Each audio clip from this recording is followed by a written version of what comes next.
Well, hello, friends. Mark Holmes here, and as always, I want to thank you guys for watching, commenting, subscribing, and being part of the Joe Boo Sports Report. Without you guys, this literally does not work. You know, it has been crazy how this year has been.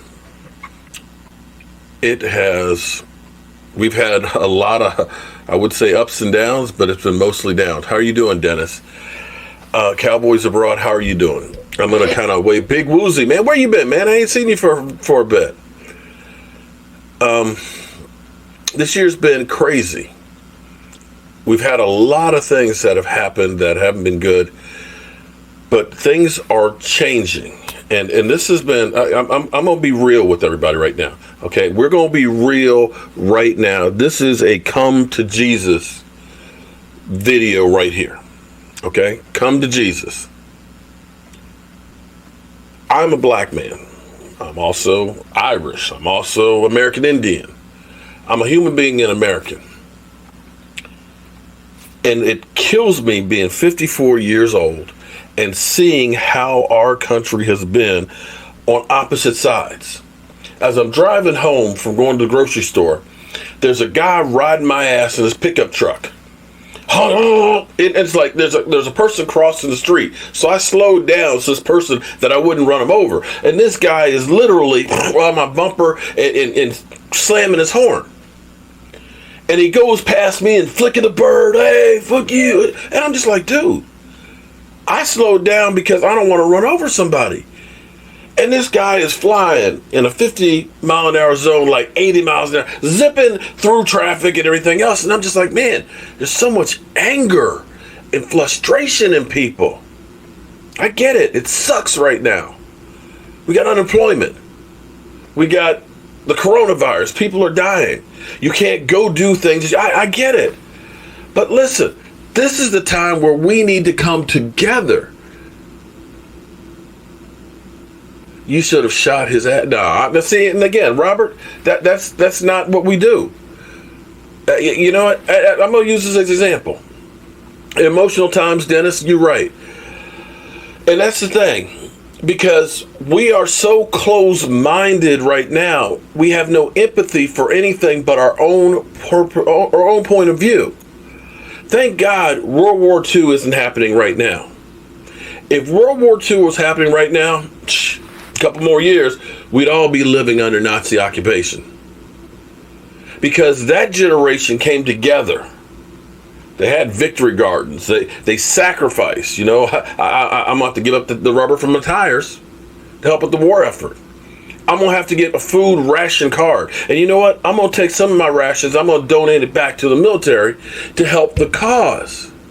See, that's the country we used to be. That's the one where we may not agree. We could actually talk and have a conversation. Because I'm going to give you two examples. Two examples of what's happened with me in the last 24 hours that has made me a better person and gets me to look a little bit different.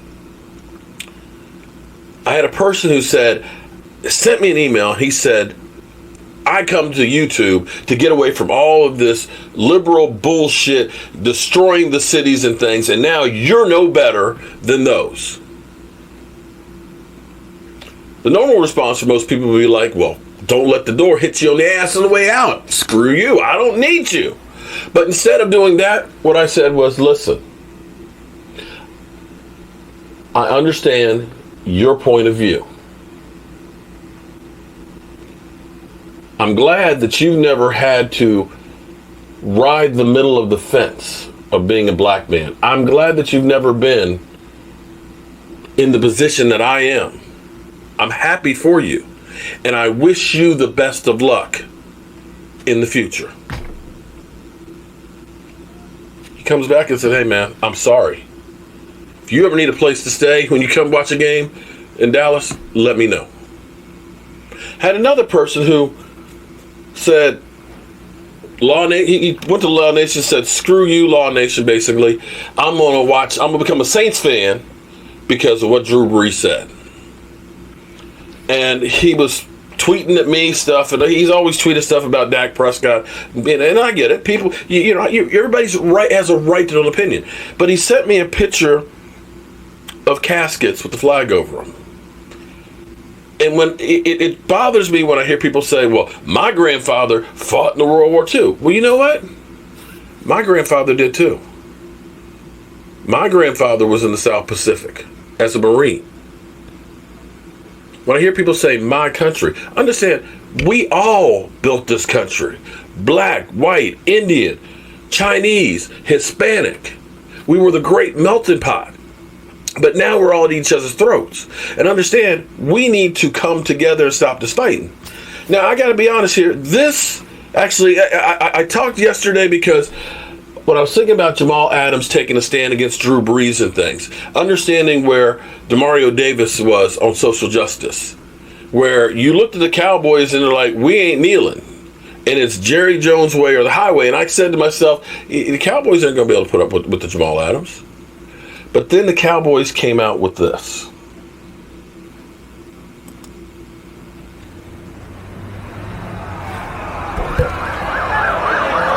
Right now, there's a standoff kind of right here behind me. They are calling for justice. People of all different races, all different backgrounds, all different ages. The protesters we talked to didn't care about the curfew. They're chanting, as you can hear right behind me. They cared about getting their message out. I can't breathe. I can't breathe. I can't breathe. I can't breathe. I can't breathe.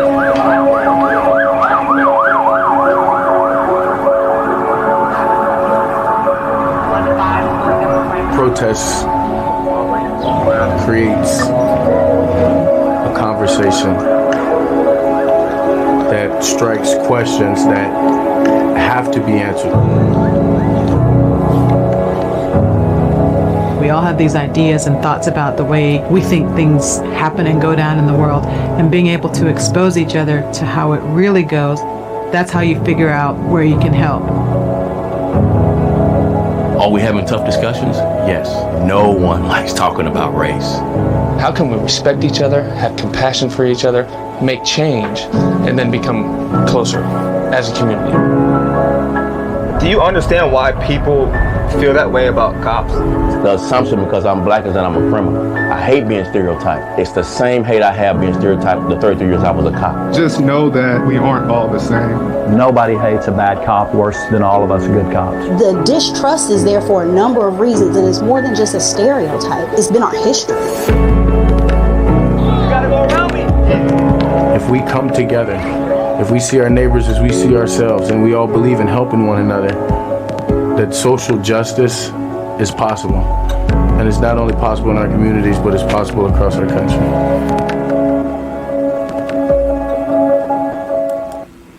Huddle for good.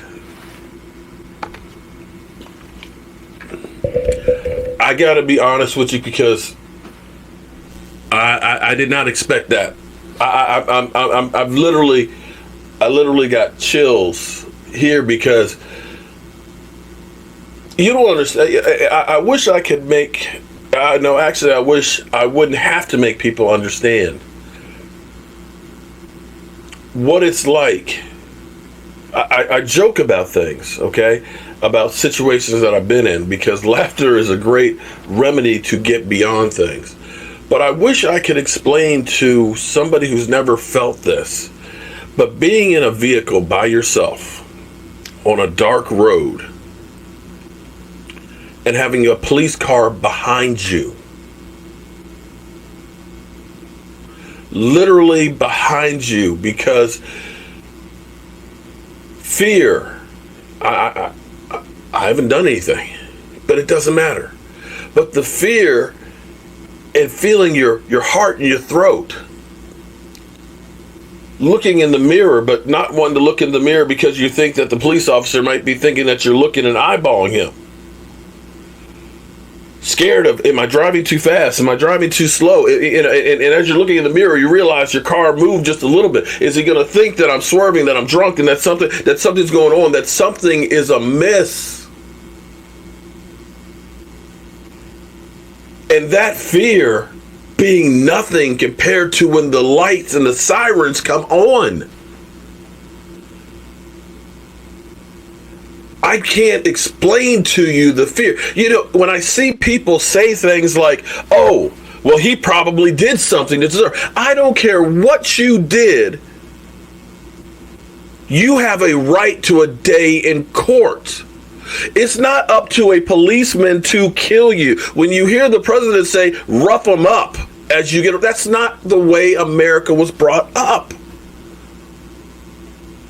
And I'm being raw here, so if you and I'm sure I've lost people because as I went through with these tweets on Twitter, I know I as a black man being here, it's hard as hell because there's times when I want to say things, but I realize if I do, the hate just comes around. I have to ride a fence because my brothers and sisters over here like, man, why aren't you saying something? If I say something over here, screw you. And the thing is unless we are willing to listen to both sides of the argument, nothing will ever change. People's minds are closed up and not understanding. I get what Drew Brees is saying. Hey, this is my country. Hey, this is my country too. I don't want to go someplace else, regardless of people telling me, go back to Africa. I don't know shit about Africa. If you want to say go back to your country, I'm staying right here. American Indian. Here before all you other people.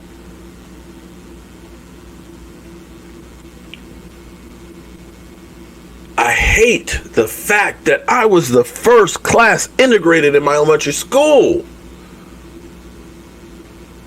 49 years ago. 49 years ago. And here it is today, we're still dealing with the same shit. Now, I'm sorry if you can't understand what it's like to be on the other side. All I ask, don't prejudge a situation.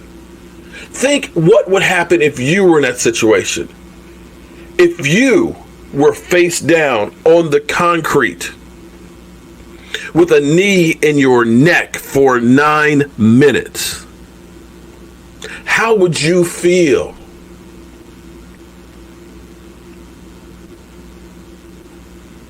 How would you feel if that was your son, your brother, your father? Wouldn't you be angry? Wouldn't you be upset? How would you feel that you're working 2-3 jobs right now trying to make it and can't find a way, even though you're working those 3 jobs? You are doing everything that you can to survive. You went to a school that didn't have funds. You got leaky roofs. You don't have books or computers.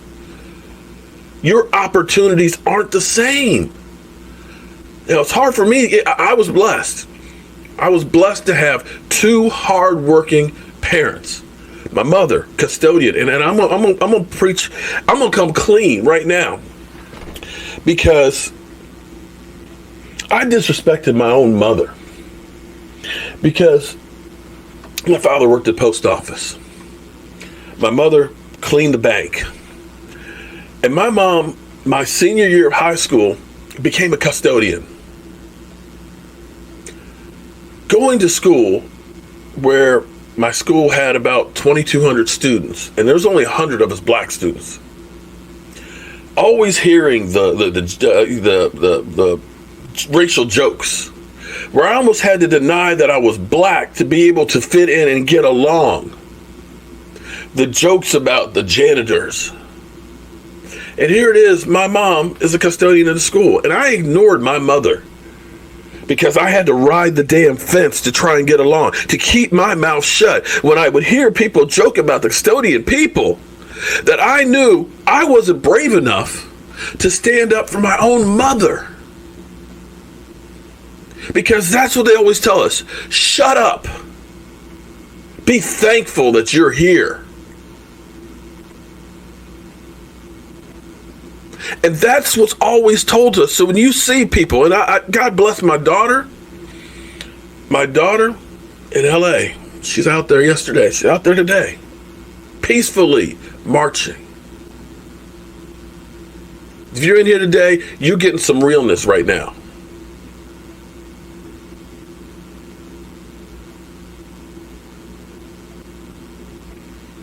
But that's what I did to my own mother because I wasn't brave enough to stand up for my mother. And my parents, they worked hard. My mother grew the garden. She canned. She cooked everything. I never went hungry. My dad every day went to that post office and made sure that we were taken care of. But these are the same two parents that met in high school that lived about 40 miles apart because there was one black high school in Northern Virginia. That's where they met. Understand, my father delivered my brother in the car. Why? Because the only black hospital was in D.C. He had to go past 5 other hospitals to get there.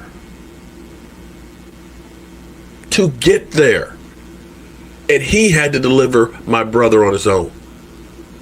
And I know a lot of people say, oh, well, racism, man, that happened a long time ago. Let me say again, the year I was born, in the state of Virginia, if a black man and a white woman got married, you got locked up. In 1970, I was the first class to integrate. If you've seen the movie, Remember the Titans? Hey, I was going to elementary school then. I'm not trying to hate on people, okay? Because here's the problem. There's good and bad everywhere. It doesn't sit here with one race or the other that everybody who's white is a white nationalist. No, that's bullshit. You see the people out here protesting.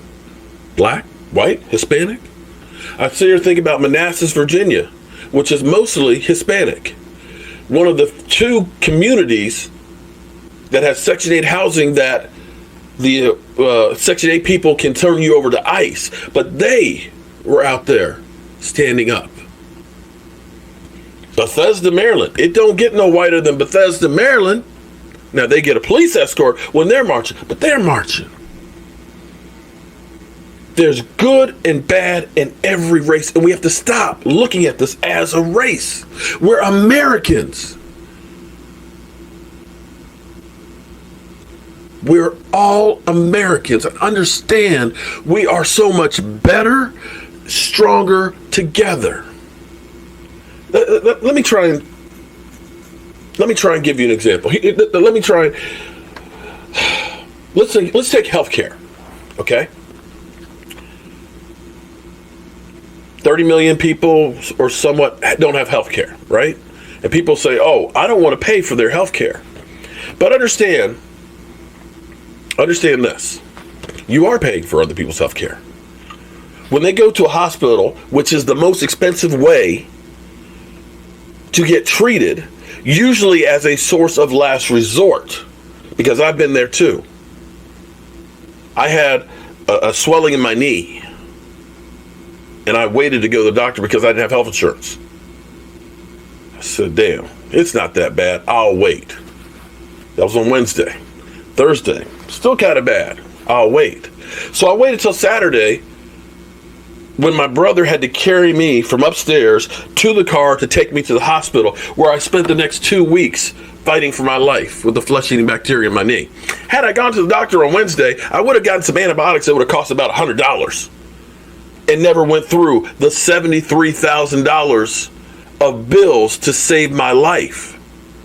See, here's the thing. If everybody has health insurance, people are going to be healthier.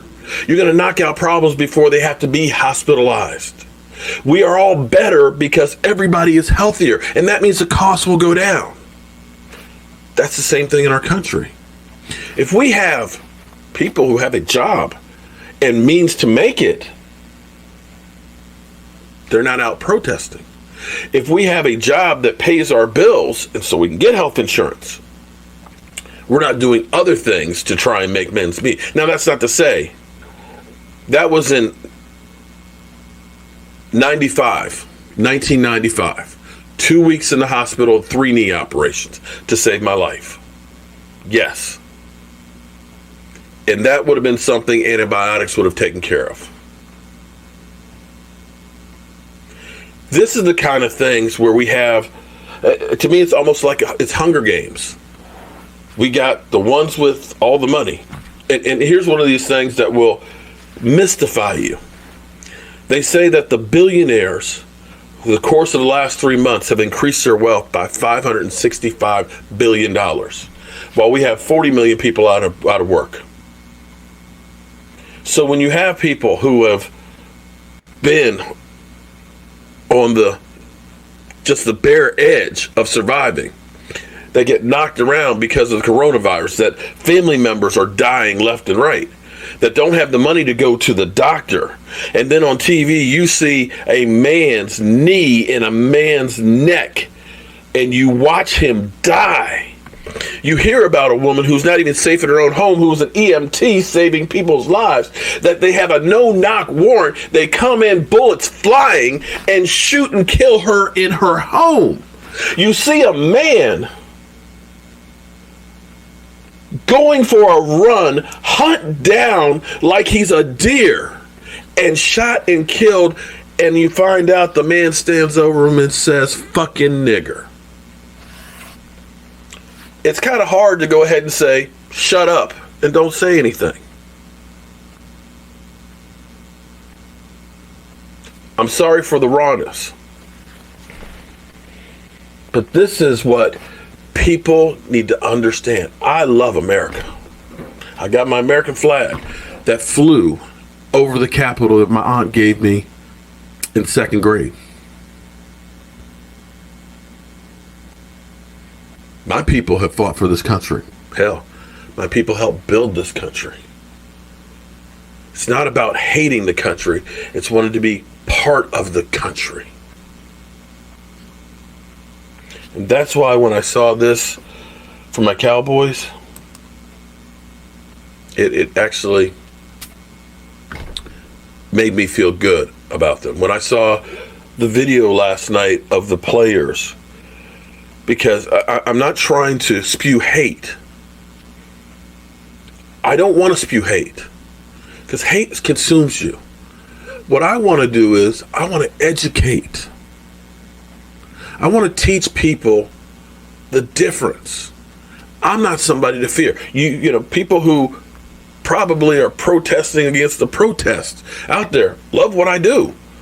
They'll say, "Oh, well, he's not a typical black guy. You know, you're a nice black guy."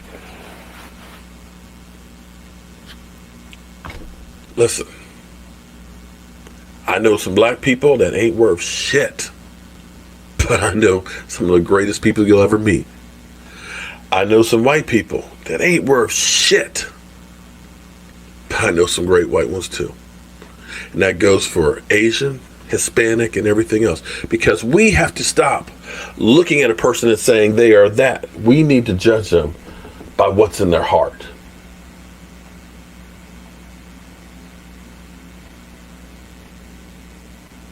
Really, Cowboy for life. Rumor Dak wants, you know what? A rumor, okay, I can say, you know what? Mark Holmes said Dak wants $50 million. That's a rumor. Come on, man. Really? Really? That's what you got right now? At this moment on this chat, that's what you got? I'm sitting here pouring out my heart, admitting something that I have held in my system since my senior year of high school, and you're talking about Dak Prescott wants $45 million. You literally pulled a Drew Brees. You missed the mark 100%. 100%. Trying to have a conversation about life and everything else, and it all goes back to Dak hate.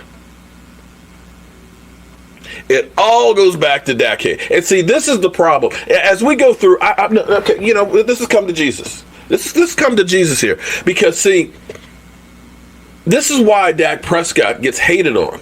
He's the quarterback of America's team. Any other quarterback that's done what he's done elsewhere, they got a man, he's going to be a Hall of Famer. You got Cowboy fans that I hate to say it, in your mind, it's just something wrong about a black man being the head of the Dallas Cowboys, and you don't want him to succeed and can't stand the idea that he might become the highest paid player in the NFL.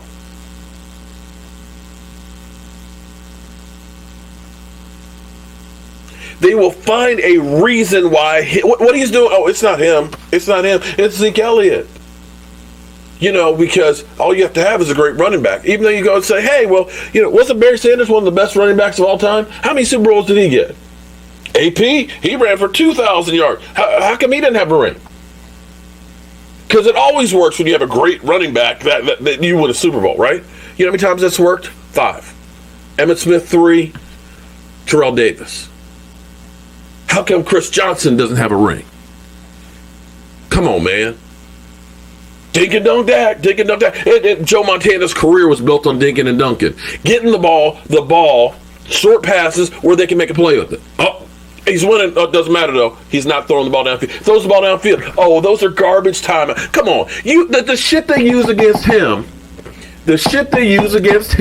they don't use against anybody else. Because Drew Brees had 5 years where there were 7 and 9. They don't go through and say, oh, well, look at him. He's a bum. Get rid of him. Drew Brees, 5 years, 7 and 9.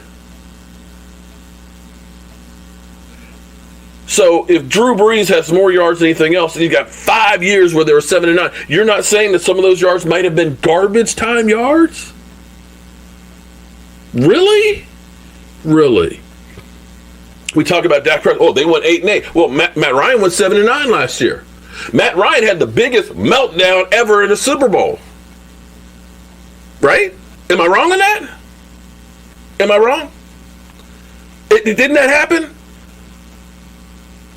Matt Ryan, I think he was 1-5 in his first 5 years of going to playoffs. Oh, Dak Prescott, he's only 1-2 in the playoffs. What's Carson Wentz in the playoff? Carson Wentz gets the benefit of the doubt. You know what? He's better than his statistics because his receivers dropped the pass. When our team drops 11 more, they don't say that about Dak Prescott. Oh, with the talent he has around him. Oh, wait. When we didn't have talent, when we had a hurt death, not even death, excuse me. Jason Witten gone, Terrence Williams, Cole Beasley, Bryce Butler, and just Zeke. What did they say? A franchise quarterback elevates the people around him and makes them better. Right? Carson Wentz, they say, oh, well, he got nobody. Carson Wentz ain't got nobody, man. Poor Carson Wentz. He got two of the best tight ends in football. Those are nobodies. One of the best running backs out of the backfield. That's a nobody? I'm just saying that you got to see where there's a difference in the way that you're treated. Here it is. People think Andy Dalton is the savior. Andy Dalton is a great quarterback. Andy Dalton is 0-4 in the playoffs with 1 TD pass and 6 interceptions, which happened like 6 years ago. How is it that he all of a sudden is going to be better than what you got right here with the young guy? You put in Andy Dalton, a stationary target, and we've learned that stationary targets now in the NFL don't work. That's why Phillip Rivers is out in San Diego, because they get their ass whooped. They turn over the ball because they can't move. You need quarterbacks that can move the ball. Look at Lamar Jackson. Look at Pat Mahomes. Look at Russell Wilson. Look at the trend in quarterbacks, guys that are mobile. Yet, we feel, the Cowboys would be better suited if we turn back to an old-ass quarterback who can't move. Come on, man. How is it you can't see that difference? People will say, well, you're just a Dak fan. No, I'm trying to be a truth man. I'm trying to put out there what they won't put out there. The lie constantly.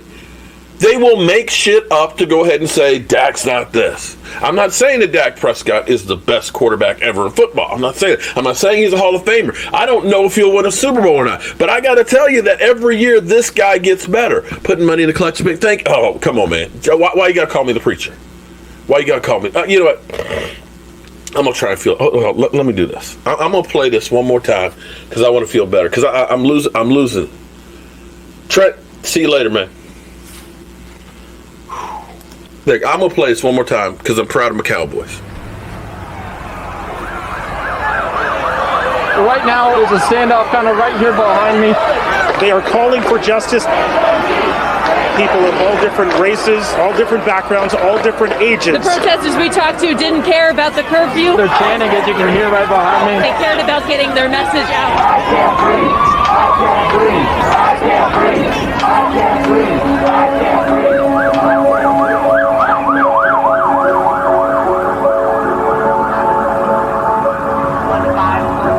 Protests creates a conversation that strikes questions that have to be answered. We all have these ideas and thoughts about the way we think things happen and go down in the world, and being able to expose each other to how it really goes, that's how you figure out where you can help. Are we having tough discussions? Yes. No one likes talking about race. How can we respect each other, have compassion for each other, make change, and then become closer as a community? Do you understand why people feel that way about cops?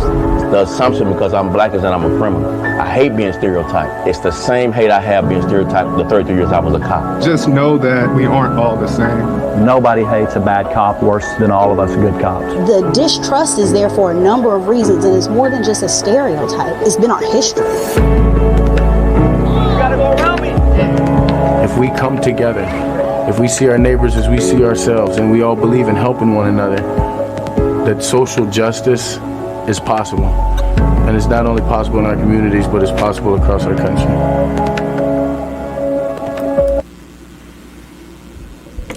So, here's what I'm going to ask everybody.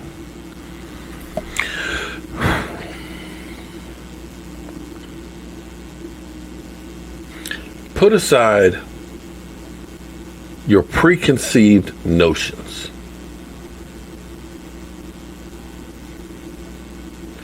Think about it, what it would be like to be in somebody else's shoes. And instead of just looking at somebody and saying, they're going to be this or they're going to be that, have a conversation.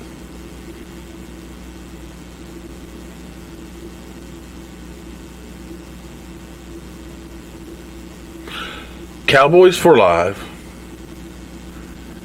You can hear, you know what? That's the problem. You hear a whole lot of shit on television, on the internet, and people believe it. You can go through with all of this stuff that's going on right now, and it's amazing how much bullshit there is. Okay, in defense of Donald Trump, which is not something I'm not going to normally do, you've seen pictures of Adolf Hitler holding a Bible, right? That's photoshopped. He's just got his hand up going, "Heil me," okay? But people are passing it around saying, oh my God, Trump, they're both doing the exact same thing. People outside want to go ahead and blow up the American dream. Let me give you a true story. You may remember some years back, I guess it's probably about 6 years or so, but in Texas, there was a pool party where a lot of people came from outside, black kids, that were going to the pool. The way the community worked was you have one guest that's not part of your family that can come in. The pool party was advertised on Instagram. It wasn't supposed to be a big community party, but yet there were a lot of people that were supposed to go. Police were called. Police officer took this one girl, probably about 12 years old or so, threw her on the ground and everything else, roughed her up. There was a lot of stuff that was going on in here. There was one guy, he had the ZZ Top beard before that was cool, okay? Bald head, right? And people labeled him and said, you know, look at him. He's out here messing with all these kids and starting fights and everything else. If you go back and look at that footage, look at what the t-shirt that the guy's wearing. It's a white t-shirt. White t-shirt. And you know what that t-shirt had on it? Joe Boo.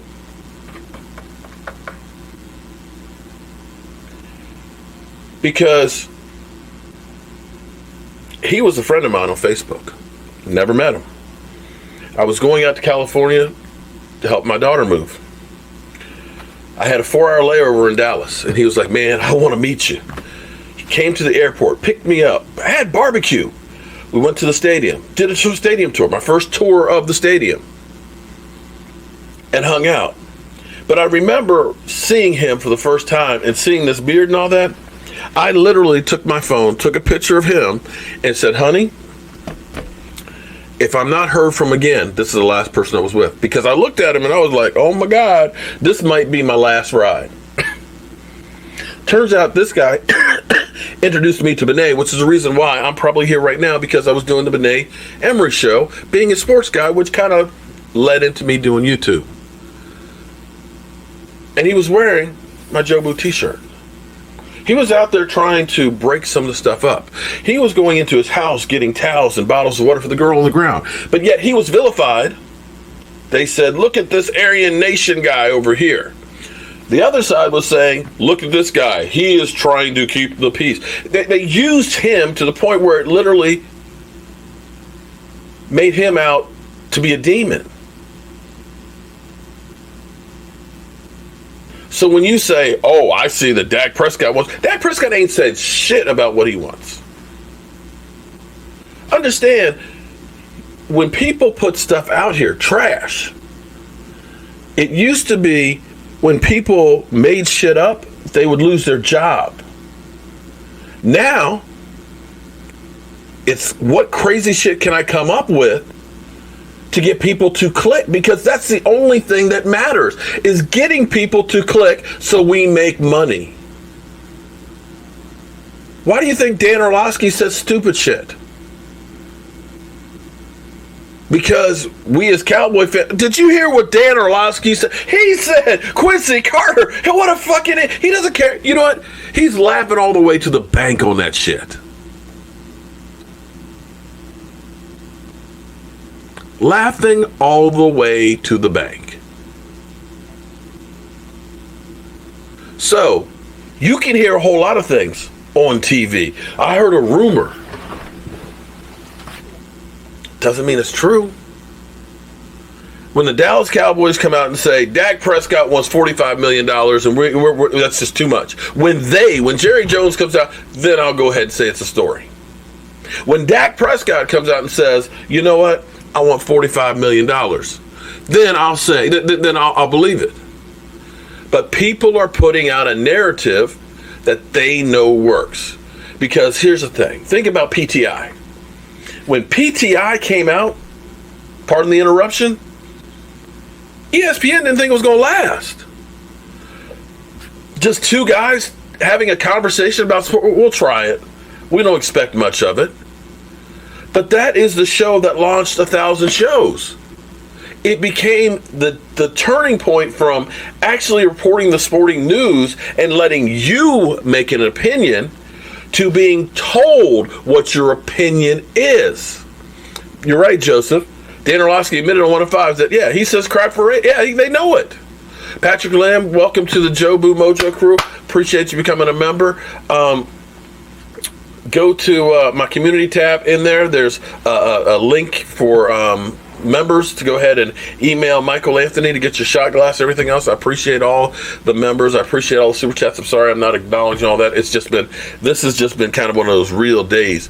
And you have so much that's inside that you want to say and you're afraid to say it. Like I said, I know I'm going to have people that are going to be telling me, I used to enjoy your stuff, because I get people all the time. Keep it football. And I'm trying to say, it's hard to keep it football only when you have friends that you've lost to coronavirus. It's hard to keep it only football when you're worried if I'm going to have enough money to pay my bills and get something to eat. It's hard to keep it to football when you realize any black person could be Minneapolis. And it's hard when you have to try and keep all this aside and they tell you, basically man up. Ignore it. It's kind of hard. And so I've had a lot that's just been inside of me for a long time. Then I've said it. I've talked to my wife and I said, honey, there's so many things I want to say, but I'm afraid to say them because, like Drew Brees spoke his mind. And I don't honestly, I met Drew Brees right after Katrina. I think it was with Mike McKenzie.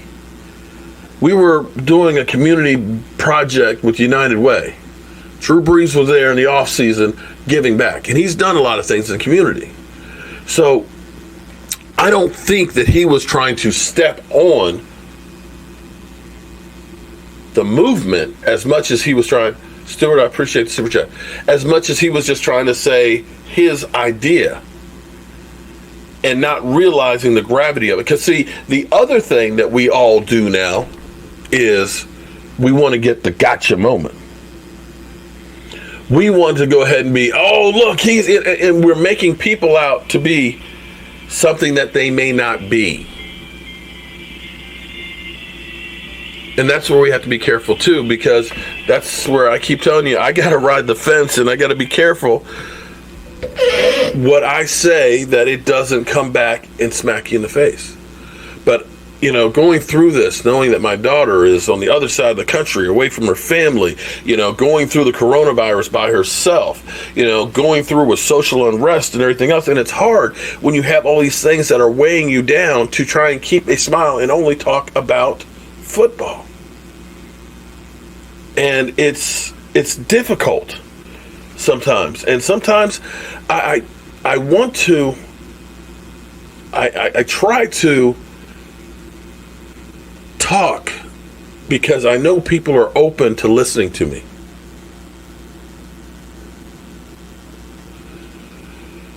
That I have an opportunity to try and not annihilate anybody. I don't want to annihilate anybody. I got people that don't like me, but I will have a conversation with anybody. My wife will tell you that. People that don't agree with me, because I want to change their opinion of or their preconceived notions. And so having this platform gives me a chance. If I can only change one or two people, then hey, that's a start.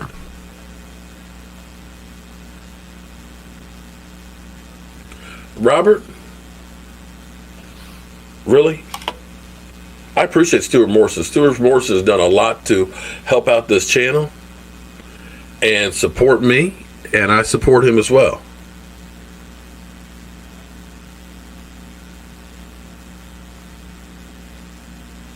Alan, here's what you missed right here, man. You heard the Dallas Cowboys getting into social justice, which I'm gonna be honest with you. I'm gonna be honest with you.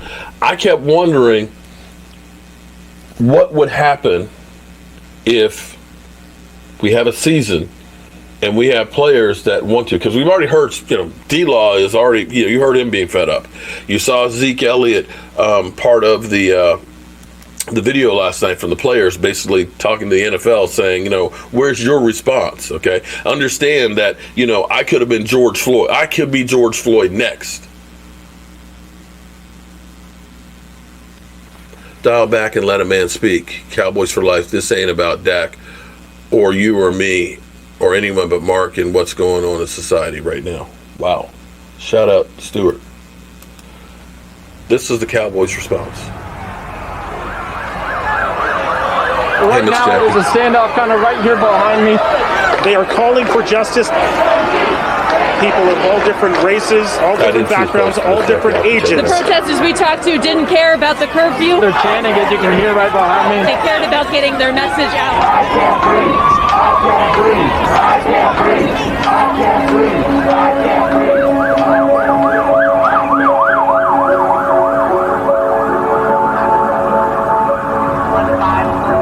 Protests creates a conversation that strikes questions that have to be answered. We all have these ideas and thoughts about the way we think things happen and go down in the world, and being able to expose each other to how it really goes, that's how you figure out where you can help. we having tough discussions? Yes. No one likes talking about race. How can we respect each other, have compassion for each other, make change, and then become closer as a community? Do you understand why people feel that way about cops? The assumption because I'm black is that I'm a criminal. I hate being stereotyped. It's the same hate I have being stereotyped the 33 years I was a cop. Just know that we aren't all the same. Nobody hates a bad cop worse than all of us good cops. The distrust is there for a number of reasons, and it's more than just a stereotype. It's been our history. You gotta go around me. If we come together, if we see our neighbors as we see ourselves, and we all believe in helping one another, that social justice is possible. And it's not only possible in our communities, but it's possible across our country. I love that. I love that, man. That's a mix of bag of shells, and I'll be okay, but unspoken prayer for my pops would go through Dan. All right, I have taken the bully pulpit, I guess you could say. Let me go through and read more of the comments. 2020 events aren't coincidence. I got to tell you, it seems like, and they're talking about this might be a rough hurricane season. This is one of those times where you need to be right with Jesus, okay? You need to be right with Jesus because it seems like we're all at a day of reckoning.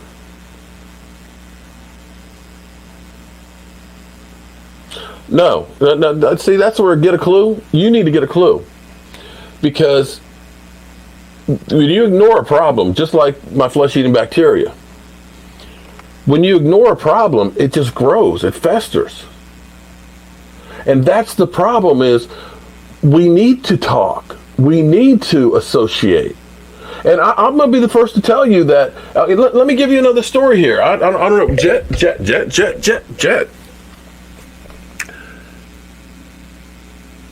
Jet D, who's like a brother to me, okay? Jet.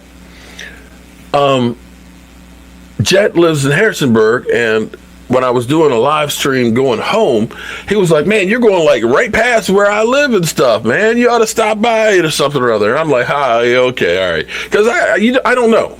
I get a lot of people a lot of times that'll say, hey, I want to meet you. And it's one of those things that I don't know. I could be getting set up.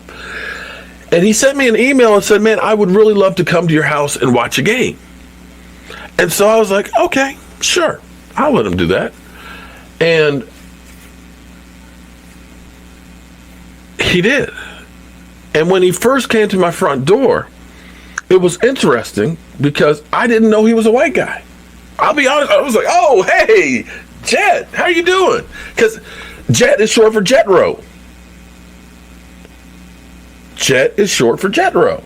And at first I was like, oh, okay. I mean, I didn't have a problem with being a white guy. I was just taken back like, oh, okay. Jet comes in, he's got barbecue, he's got some habanero jelly and everything else. I mean, the shit was good. And he is literally, we have a Marco Polo chat line between Mike J, Q, Philly 76 and me, and we're all, it's kind of like the wives club where we all bitch and moan about our wives and everything else. But I mean, where we gossip. I mean, okay, because they're my boys. And probably if Jet didn't know me, although no, I can't say about Jet because Jet did charity work in Africa and stuff. But more than likely, if we were to pass each other on the street and look, we're going to have preconceived notions of what you're seeing. I had this guy, Bo, who everybody in Waynesboro was scared to death of because if you looked up a picture of redneck, you would have seen somebody that would have looked like Bo. And everybody in town, black, white, everything, stay away from that guy. He's crazy. Man, he pulled a gun on somebody one time. Bo came to me and said, hey, well, I'll cut the tree out for you. I said, what? I cut down the tree there for $250. I was like, what? I cut down the tree for $250. Oh, you're going to cut down the tree for me for Oh, I got it now. Oh, okay. Because see, Bo, I can see why people were scared of Bo. Because Bo would go into the back of his truck in the toolbox, pull out a 6-pack of beer that's been in his truck all day, pop one of them open and drink it hot. Hot. But I tell you what, even though everybody else in Waynesboro was scared to death of Bo, Bo was good people. Bo was the kind of guy, you needed something, Bo's right there. But if I saw him on the street or listened to everybody else, they said, man, stay away from him. He's bad news. That's where you have to decide for yourself.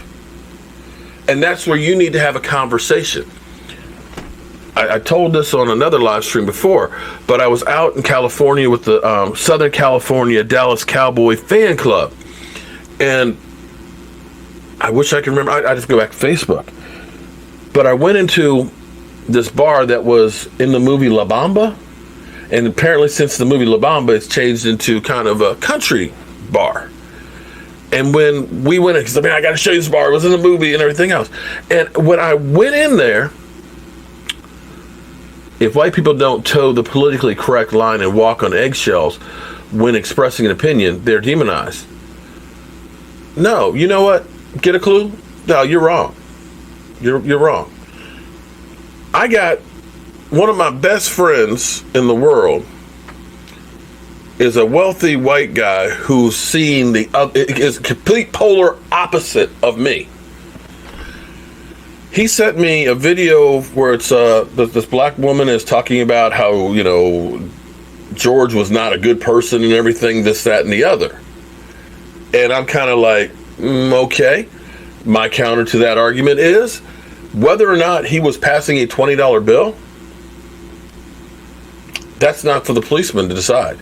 His life does not get extinguished there on the site because he's suspected of a minor crime. In the same way that a man in Alabama shouldn't get 20 years in jail for $9 that he stole. When we can have congressmen that find out we're about to have a pandemic and take out millions of dollars in the stock market and reinvest it in the stocks that they know are going to go through the roof, yet there's no anything. Anything.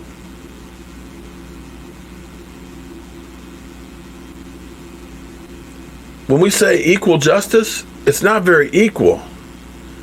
And I'm not saying all cops are bad, because they're not. But there's some places, as a black man, I know you do not go.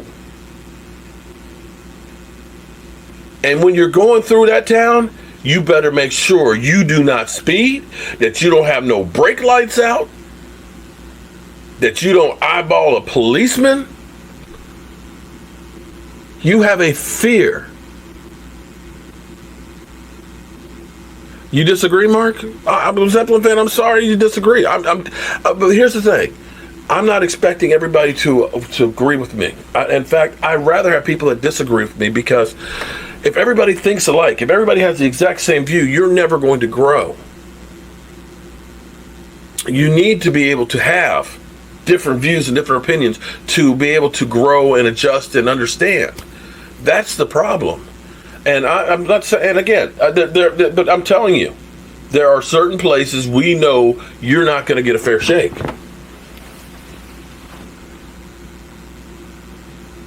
I can't account the number of the Drew Brees comments I've seen. Let white people talk. Well, okay, let me say this much. When you're a black athlete, more times than not, you're told you're lucky to be paid what you do. Sit down and shut up. That's what Laura England basically said about LeBron. LeBron, nobody voted you in. Okay? Nobody voted you in. You get paid $100 million, as she said, to play basketball. Shut up and dribble. LeBron speaking up. Drew Brees, because look for this on the internet. Drew Brees, he's just saying what he feels. This is authoritism. How are you going to silence him? It was like, wait a minute. All I'm asking for is, if you're going to kill him, kill him. Don't give me two different ways. And that's why I try and give you the other side of the fence when it comes to Dak Prescott. What's up, Cowboys family? We all need to listen to each other and understand where this went wrong. Because do we honestly think that what's going on right now is great for the country. It's great for everybody. That we literally are protesting. We're not at work. Okay, we're fighting. We're at each other's throats. Or would it be better if instead of doing that, we were working together to try and make it better for everybody? That we were coming up with solutions. If we were taking this energy, let's say, how about this? If we were taking the same amount of energy that's going in between the protesters and fighting the protesters and put that into, I don't know, say, global warming, that maybe we figured out, well, let's fix our infrastructure, the crumbling roads, the bridges that could collapse with people on it, fixing our electrical grid, I don't know, solar panels, wind generations. What if we were able to do that, put people to work with a good job that's going to afford them health insurance, being able to put their kids in college, being able to live in a home? How about we try that side of the fence and see how that works? That's all I'm saying. It's amazing how I go to the grocery store, half the things I need we don't have in the grocery store, but we don't seem to be running out of tear gas and rubber bullets. I'm just saying. I'm just wondering, are we going to run out of stockpile of that? Because I just see a whole lot of that used.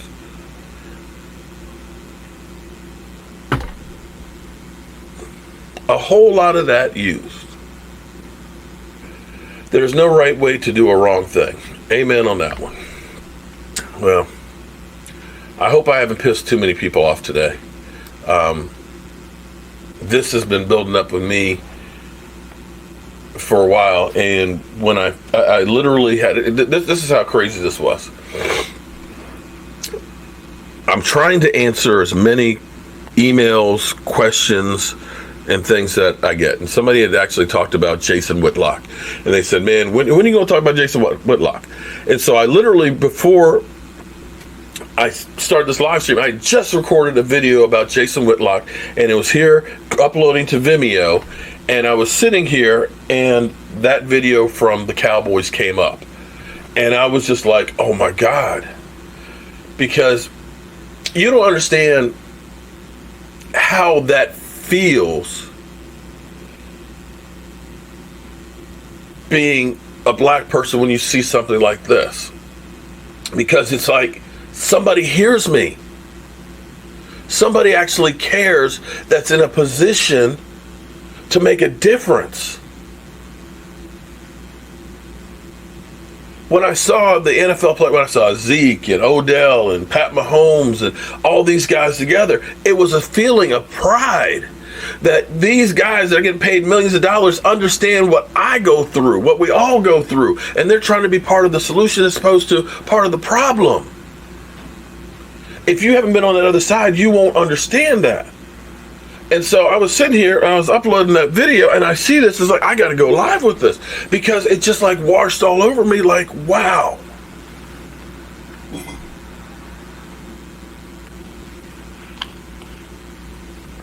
Wait, hold on, wait, get a clue, hold on, wait, I want to read that.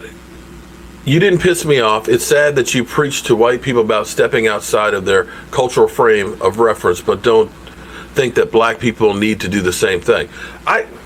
Clue, get a clue? You got to get a clue, man. No, you missed the point, because I just told you about my preconceived notions of when Jet came to my front door. I was taken aback. Wasn't that I was like, oh, you're not welcome, but it wasn't what I was expecting. But my heart was open and my ears were open to judge him as a person. And I suggest that to everybody. That's where I say, not all policemen are bad. There's some bad ones. But and it doesn't have to be just policemen. You can go through anything. You could go to doctors. Some doctors are going to say, you know what? You got nothing. Get out of here. Here's some aspirins. Go. That goes through anything. Politicians, doctors, teachers. Favoritism is everywhere. Coaches. Yeah, I can give you one about, okay, and this is another one of those reasons why I like Demario Davis. If you read Demario Davis's book, I can definitely understand exactly what he's talking about. He had, he got in a little trouble when he was in, at high school and stuff, and his grandmother put a foot in his behind. But his coaches looked at him as a thug, okay? Even though he was an incredible player, offensive player, wide receiver, kick returner, he was, taking the ball back. But then his junior year, the coaches were pretty much, screw you, you're going to sit on the bench. And it was a defensive coach that came to him and said, listen, I want you to play defense. He's like, but I'm an offensive weapon, man. He's like, listen, they're never going to play you. They don't want you to succeed. And I'm going to put you on defense. And that's where he became a great linebacker. Come to find out his senior year, because he had never thought about going to college, and I'm paraphrasing this because my brain's not quite there. Come to find out, well, this coach was like, man, we got to get you some film out there. And he's like, film for what? He's like, so we can get you to a college and get you a scholarship. He's in the film room at the school, and he sees all these letters that were addressed to him over the last year, which were schools that were inviting him to camps and wanting to talk and meet with him. But the coaching staff, they didn't like him. They didn't share it with him. They hid it. They were saying, we don't like you. We're not going to give you an opportunity.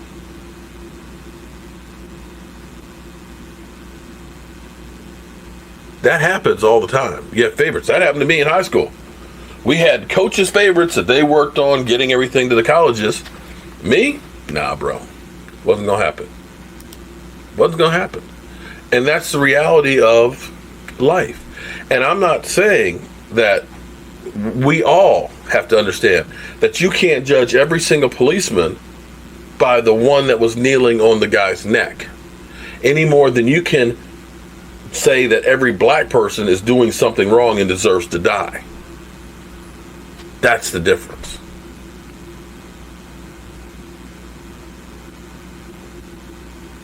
Well, Eddie, you know what? I'm going to die trying. I'm going to die trying because I'm not going to give up on all of us. That's going to be the way I go.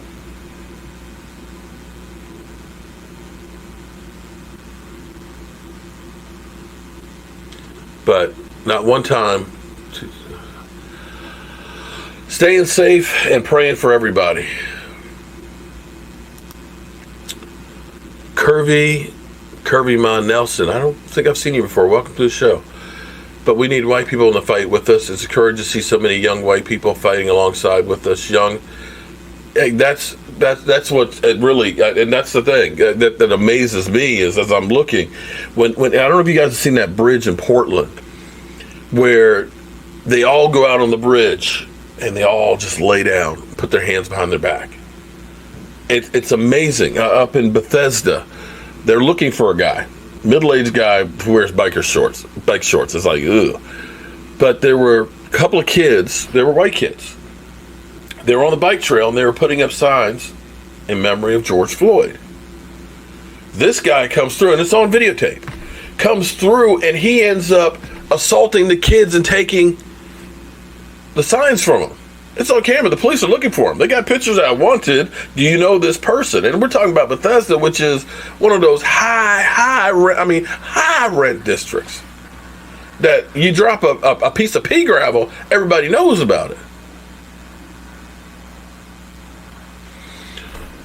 We should trade, really, Sherman, this is not football talk.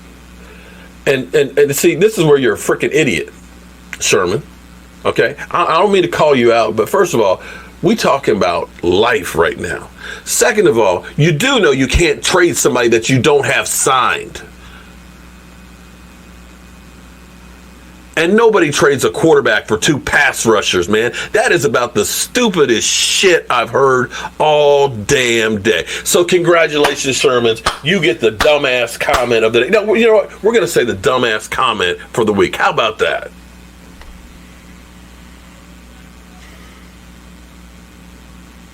Look at it like this. If there is in a row of 10 homes, we care about all of them, but no one of those homes, only one of those homes are burning. It's not about all the homes. It's about the one. Thank you. I've heard that analogy quite a few times, but that's exactly right.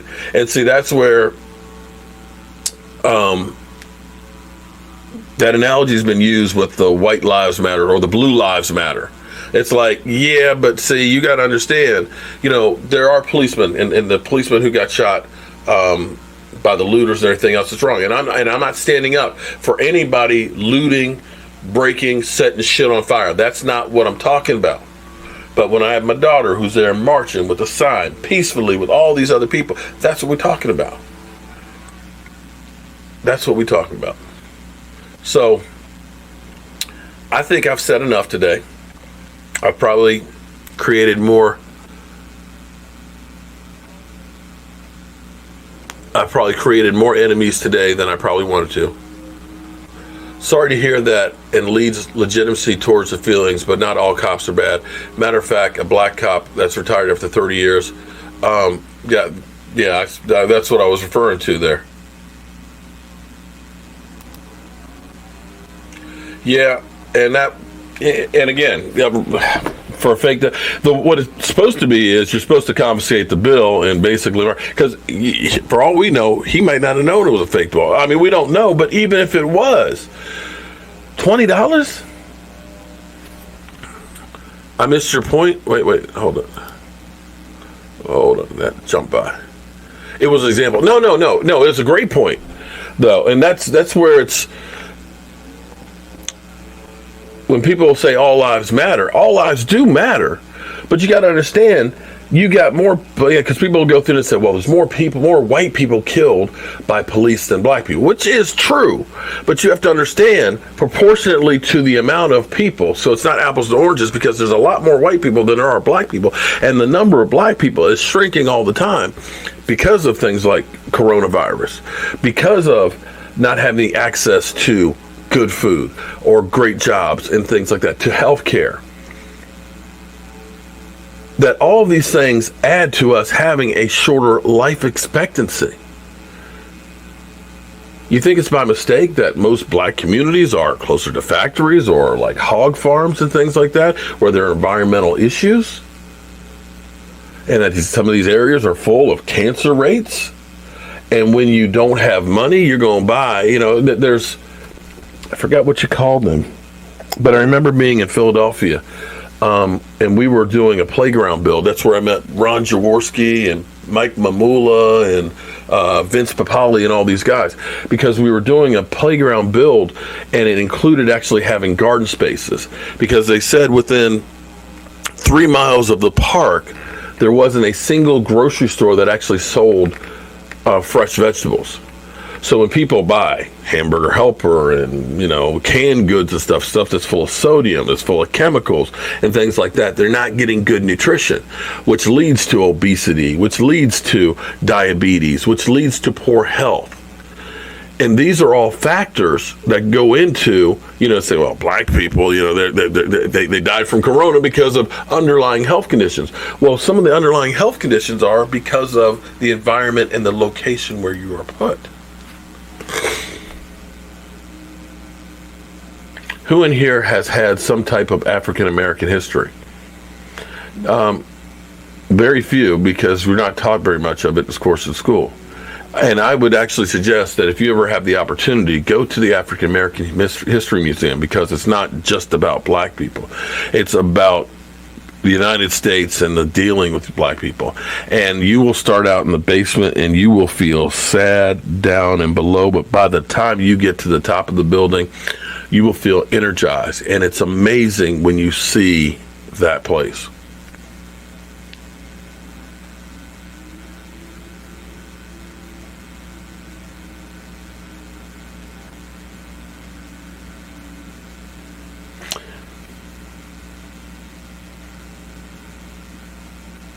I'm disappointed in the Cowboys. This is repackaged video from 3 years ago they've released.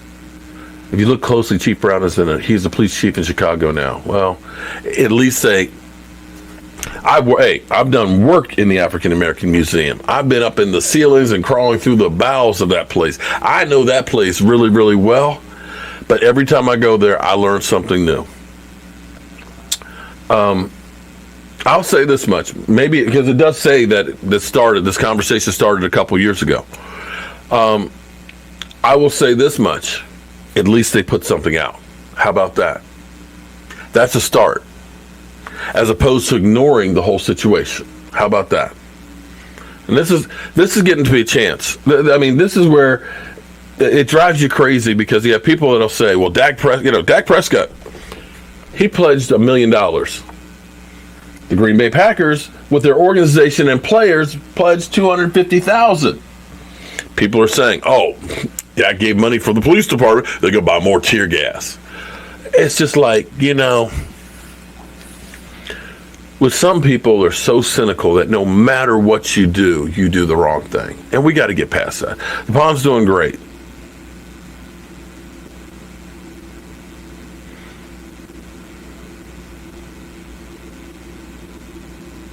Hail to the Redskins? Come on, man. All right. I've done enough for today. I'll go see how many subscribers have dropped off. But I appreciate you guys letting me vent my soul. And hope and pray for all of us, and hope for a better day. Just like I said, just try. Don't let hate be your first reaction. Don't let hate consume you. And remember, we're better together than apart. All right? I'll see you guys tonight, 9 o'clock.